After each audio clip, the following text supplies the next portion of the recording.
What's going on, y'all? Welcome to the Blown Coverage Fantasy Football Podcast. If you're new to the channel, welcome. I'm waiverwirequeen. Today's episode, we are going to talk about some players that you should start and some players that you should sit. Make sure you hit the subscribe button. We have a lot of great content, which will help you every week prepare to compete at the highest level against your competition. Let's talk about some of the players you should consider starting week 3 in fantasy football. Now, this is going to be a surprise, but I am recommending that you start Joe Burrow this week versus the New York Jets. I honestly believe this is finally going to be the game that Joe Burrow actually plays well. And I'm not talking about just for a few moments in the game. I'm talking about Joe Burrow is going to have a really good game from the first all the way throughout the fourth quarter. So you should definitely start him with confidence. This will be a bounce back week. He has struggled. He's been sacked a whole lot. It has just been rough. 537 yards, 3 touchdowns, 4 interceptions. And again, I stress that he has been sacked a whole lot. If you have Joe Burrow, especially in a dynasty league, you should be concerned because long term, he's not going to be able to sustain the amount of sacks. So Cincinnati really needs to get that offensive line in order because he's the franchise quarterback, and we simply cannot have another season of Joe Burrow leading the NFL in sacks. He's on pace to lead the NFL in sacks, and he's on pace to lead the NFL being most sacked and probably break the record last season of being most sacked. So start Joe Burrow because, again, this is going to be a very, very good week. Jamar Chase will have a nice bounce back week as well. Start Derek Carr versus the Tennessee Titans. The Tennessee Titans whole team, they just look horrible on offense and defense. So Derek Carr has been kind of so-so. I expected him to play a little bit better. I think we're going to start seeing that occur this week versus the Titans so far this season. 76 attempts, 47 completions. Would like to see the completions go up so we can bring up that completion percentage rating slightly. 547 yards, 4 touchdowns, 3 interceptions. I need to see that improve drastically. He needs to have more touchdowns and less interceptions. Right now, it's obviously close 4-3. That's just simply not a good ratio, and he's going to have to improve that. And again, he is getting the ball to Devontae Adams as well as Darren Waller. I did say that Hunter Renfrow will have a solid season, but he would take a few steps back from his career year last year simply because you have Devontae Adams and Darren Waller is back. So naturally, Hunter Renfrow is the third option, and maybe the fourth option, depending on what they're doing with Josh Jacobs, which they're not doing much. So Derek Carr is a much better option this week than the first 2 weeks in fantasy football. Another solid play and also a good move in DFS is Jared Goff with the Detroit Lions. He has been playing very well. He'll be playing the Minnesota Vikings, and I do believe that he'll be able to move the football against this Vikings team. The Eagles were able to move the football all over the field versus the Vikings. We all know the Eagles are obviously a much more complete and better team than the Lions, but Jared Goff has the offensive weapons to be able to move the ball. He has Swift, St. Brown, Hutchinson, and some other guys who should be able to contribute and help him be able to move the ball on a weak secondary that the Vikings have. Statistically, so far through 2 weeks, 71 attempts, 41 completions, 471 passing yards, 6 touchdowns, 1 interception. That is what I need to see out of Derek Carr. 6-1, not 4-3. That's much better. And again, he has been playing very well so far this season. So if you have Jared Goff, start him. He had a very good week last week in week 2. Week 3, I expect him to play very well. Another player you should start is Dameon Pierce. I honestly believe he is going to have a very good week versus the Bears. The Bears are another team that is a mess on both sides of the ball. And Dameon Pierce is starting to see more touches and simply just play more. His snap percentage has gone up drastically from week 1 to week 2, and they have said that they really want to get him more involved. Well, he played much better versus Denver. It's another defense that's been looking not so great so far, but it's still early on in the season. If you have Damian Pierce, he's a great flex play. He hasn't performed as an RB2 yet, but he has a lot of flex appeal this week in fantasy football. So if you were having doubts about playing him, or you have players who are going to be out, then Damian Pierce should be a nice flex play for you. Clyde Edwards-Helaire is another great option to start this week for the Chiefs. He's playing the Colts. The Colts just look a hot mess. The Chiefs look great. Clyde Edwards-Helaire is looking amazing. When the Chiefs signed Ronald Jones, it was like, well, what's going to happen with Clyde Edwards-Helaire in regards to his touches and his time on the field? Well, I don't know, but I feel like that signing of Jones really pushed and motivated Clyde Edwards-Helaire to get it together. So far on the season, he's been very good, and I don't see why he's not going to keep that up week 3 versus the Colts. So far in the season, he has 116 rush yards, okay? 7 targets, 7 receptions, 76 yards, and 2 receiving touchdowns. Let's be clear. He's going to be able to help you rushing wise and receiving yardage as well. And he is the clear cut number 1 running back for the Chiefs. And guess what? He has Patrick Mahomes. And we all know Pat is going to get him the ball whenever he can. So this is going to be another good week for Clyde Edwards-Helaire. So don't miss out on playing him this week. Play him with confidence, and he's going to produce for you. Another start for me this week, and this is a must start, Cordero Patterson with the Falcons. I do believe he has a nice bounce back week. Week 2 just wasn't great for him, but week 3 is going to be very good. He's playing the Seahawks, although the Seahawks defense looked fairly decent versus Denver week 1. I feel like that was more about not Russell Westbrook, Russell Wilson, than that defense actually being good. And we all know their best player on defense is out for the season.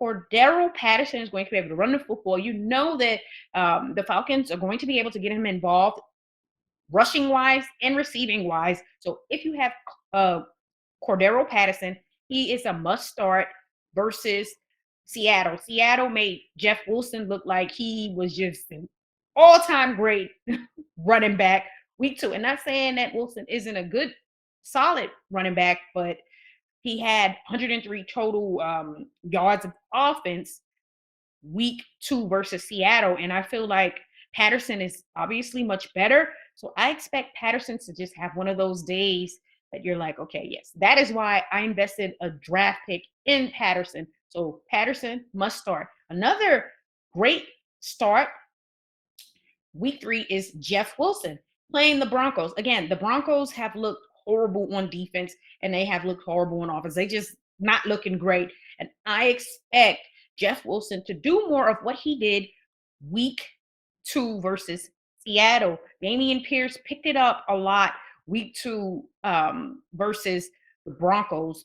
And Jeff Wilson has a much better offensive line, in my opinion. So I expect Jeff Wilson to produce. And we know that he is definitely the lead back for the 49ers right now with Mitchell out for 2 months. And we also know that they activated Marlon Mack to the active roster. So he may be in the mix at some point. So keep an eye out for Marlon Mack as well. Another great start, week 3, is obviously St. Brown.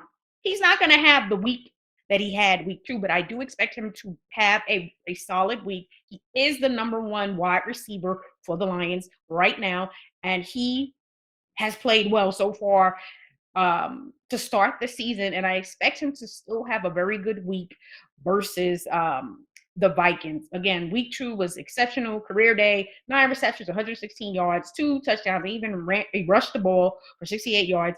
Just simply amazing. Has really been a steal for the Lions. And the Vikings are going to have a problem week 3 versus St. Brown and Jared Goff. So if you have Jared Goff, you start him. Swift obviously is a must play every week. Players I don't mention who are like the CMCs and Saquon Barkley's, you know what you need to do with your top guys. But some of these guys just have enticing, appealing matchups. And another solid, sneaky play is Tyler Higbee at the tight end position for the Rams. He's playing the Arizona Cardinals. The Arizona Cardinals, to me, I don't know what's going on with them the first few quarters of the game. They are turning the lights on in the fourth quarter. We all know the Rams had a really nice bounce back week. The Cardinals defense is so. I feel like it's early in the season. Last season, the defense was slightly better, but I do believe they'll pick it up.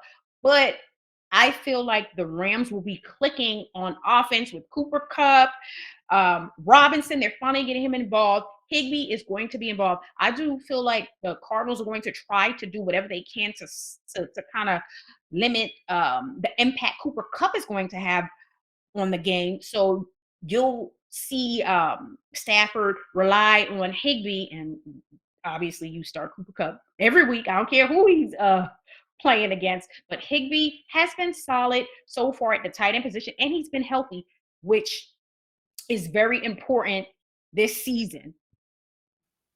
He has 20 targets for 12 receptions and 110 yards. I would love to see him score a few touchdowns this season. But the main thing for Higbee is I would love to see him remain healthy for the entire season. Now, some players you should sit, and you need to sit them all day, every day. Matt Ryan, just throw him on waivers, okay?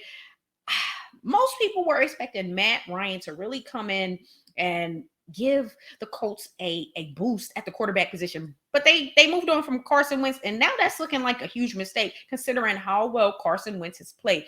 Ryan has looked horrible. It's like maybe it's time for you to really consider retirement because he's looking really bad, and you don't start him at all. You don't even have him on your roster, in my opinion. But there are some leagues where it's 2 quarterback leagues, and a lot of people have had high expectations for Ryan going into the season, but so far he has underwhelmed. 80 attempts, 48 passes completed, 547 yards, 1 touchdown versus 4 interceptions. Michael Pittman had a good week 1, but he missed week 2.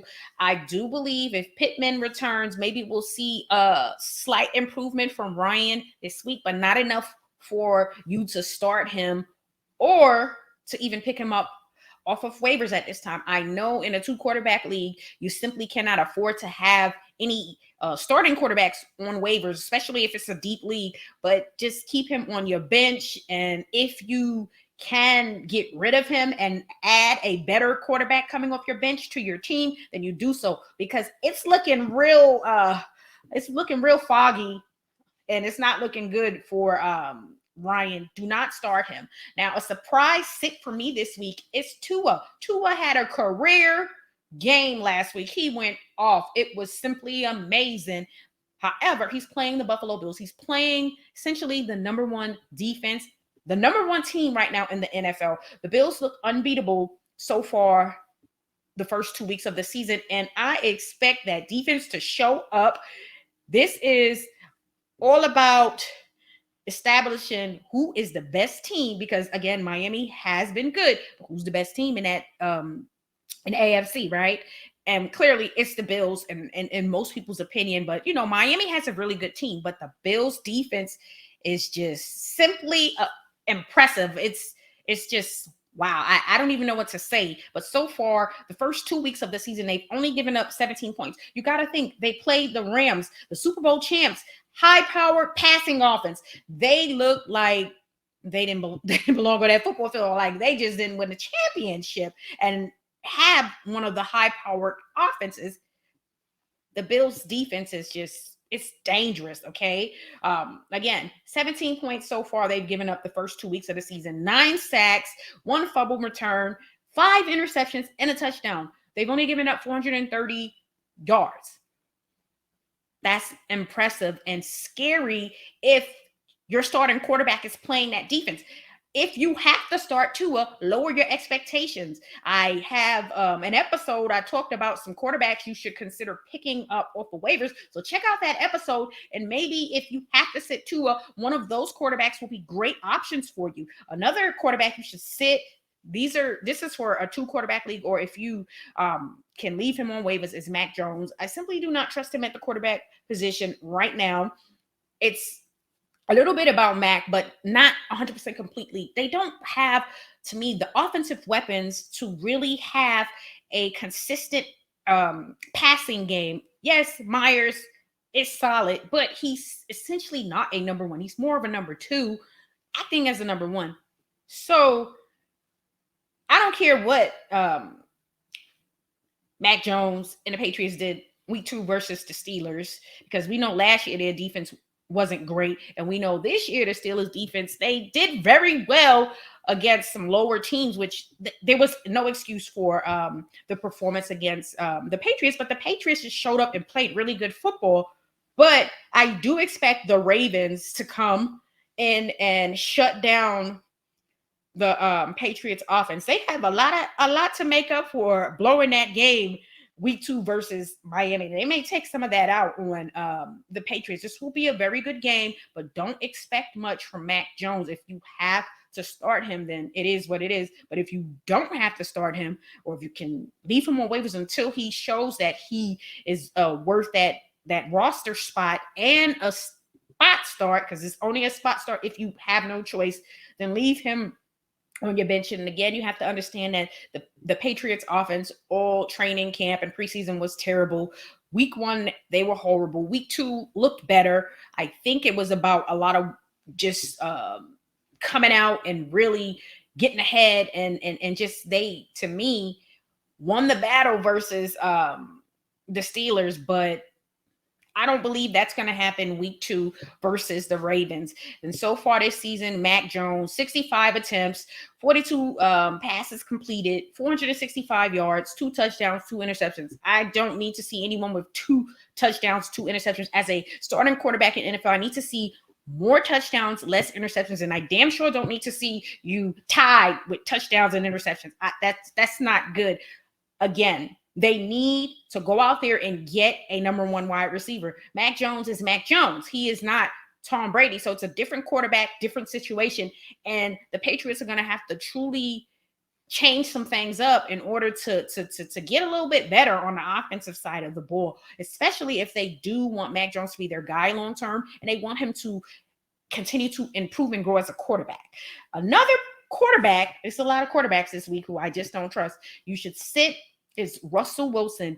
He simply hasn't looked good at all. He's playing the 49ers. The 49ers defense is legit and for real. And now they have Jimmy G at quarterback, which I do believe that helps also with helps the defense, I'll say. Because yes, with Trey, he young, inexperienced quarterback, just learning some things. I do believe Jimmy will be able to move the ball much better for the 49ers, being a vet and knowing the offense inside out. That's going to help the defense as well. And it's not going to be a good day for Russell Wilson, because one thing we do need to know is Jerry Jeudy going to play? Sutton has looked much better, but the tight end position has looked a mess. I expected a little bit more from Javonte, but again, the offensive line isn't great. And then when Russell Wilson isn't playing up to the standards that we are used to, it's like, okay, he needs to be on your bench. I don't care what your expectations are, what your expectations were going into the season about Russell Wilson. He's simply not living up to those expectations. I do expect things to get better as the season goes on. But again, remember, they did not play preseason together, so it's going to take some time to gel. But I expect my boy Russell Wilson to improve, just not week 3. So sit him on your bench. Again, so far, it just hasn't gone well, but things will improve. So far in the season, 73 attempts, 43 completions, 559 yards, 2 touchdowns, 1 interception. I expect Russell Wilson to have much more touchdowns to interception. But again, this team is going to need more time to gel. And I'm sorry, it may come later on in the season, which may be too late, especially if you're in a redraft league. You have only this year to get it right, because if you don't make the playoffs, season is over, you're going to have a whole new team. So if you can identify someone else who can help you out right now at the quarterback position, you need to do so, because it looks like the Denver Broncos are trying to gel together, and we don't have that much time for a team to figure it out and get to know each other and get comfortable playing with each other and building that rapport, because we only have a certain amount of games in fantasy football. So again, sit Russell Wilson. Make sure you hit the subscribe button. We have a lot of great content which will help you every week compete at the highest level against your competition.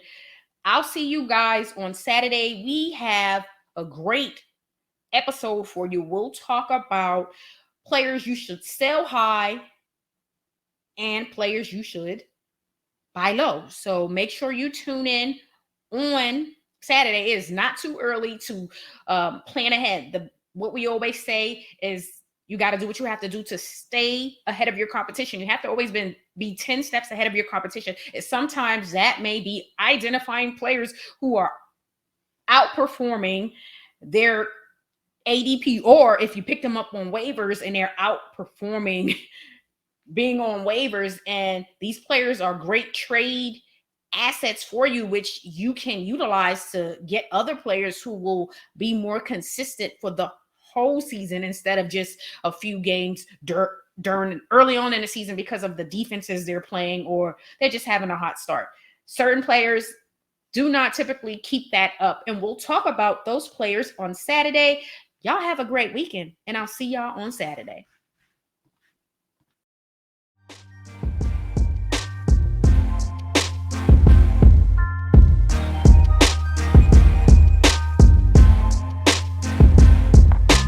Thanks for listening to the Blown Coverage Fantasy Football Podcast. Be sure to subscribe to our YouTube channel at Blown Coverage Fantasy Football Podcast.